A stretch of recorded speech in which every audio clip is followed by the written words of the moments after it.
Assalamualaikum warahmatullahi wabarakatuh. Perkenalkan, nama saya Umaina.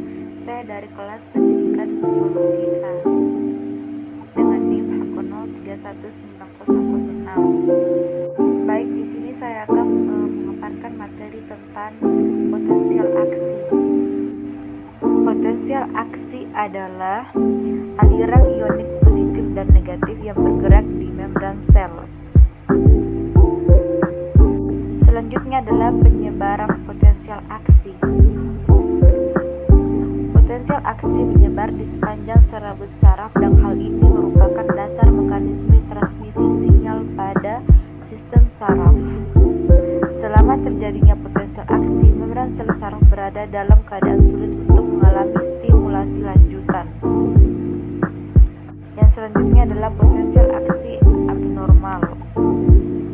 Defisiensi kalsium pada cairan ekstraseluler akan mencegah penutupan saluran ion natrium di antara potensial aksi.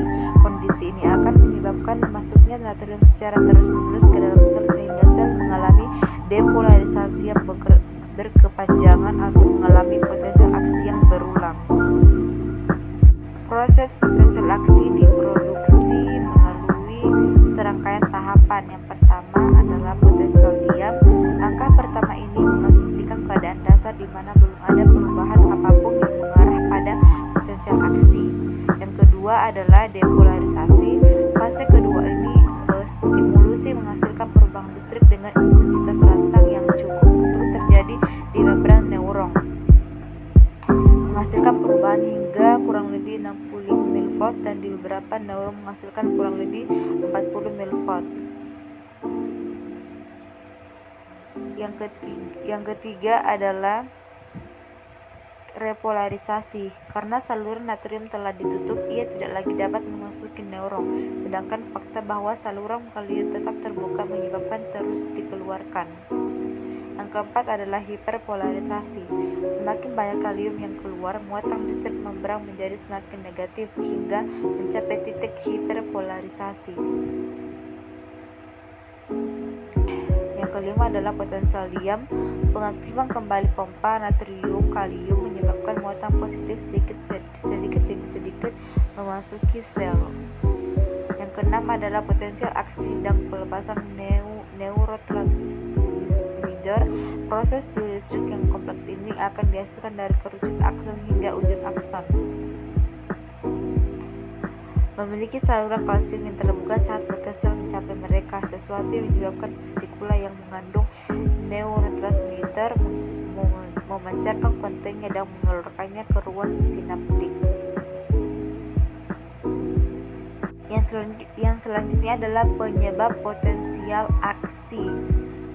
Yang pertama adalah somatic sense, menyediakan informasi sensorik tentang tubuh dengan lingkungan sekitar yang termasuk dalamnya adalah sentuhan, tekanan suhu, dan nyeri. Yang kedua adalah visceral sense, menyediakan informasi tentang keadaan organ internal yang terutamanya nyeri dan tekanan. Yang selanjutnya adalah komponen potensial aksi. Yang pertama adalah kanal natrium bergerbang voltase. Kanal ini sendiri memiliki dua gerbang, yaitu gerbang aktivasi yang berada dekat dengan sisi luar kanal dan gerbang inaktivasi yang letaknya dekat dengan sisi dalam kanal. Apa itu gerbang aktivasi? Ketika potensial membran istirahat, potensial akan meningkat dari kurang lebih 90 mV menjadi 0 dan akhirnya mencapai suatu voltase. Keadaan ini menyebabkan perubahan bentuk yang tiba-tiba pada gerbang aktivasi. Nah, yang selanjutnya adalah gerbang inaktivasi. Kenaikan voltase yang sama besarnya dengan yang membuka gerbang aktivasi juga akan menutup gerbang inaktivasi. Gerbang inaktivasi menutup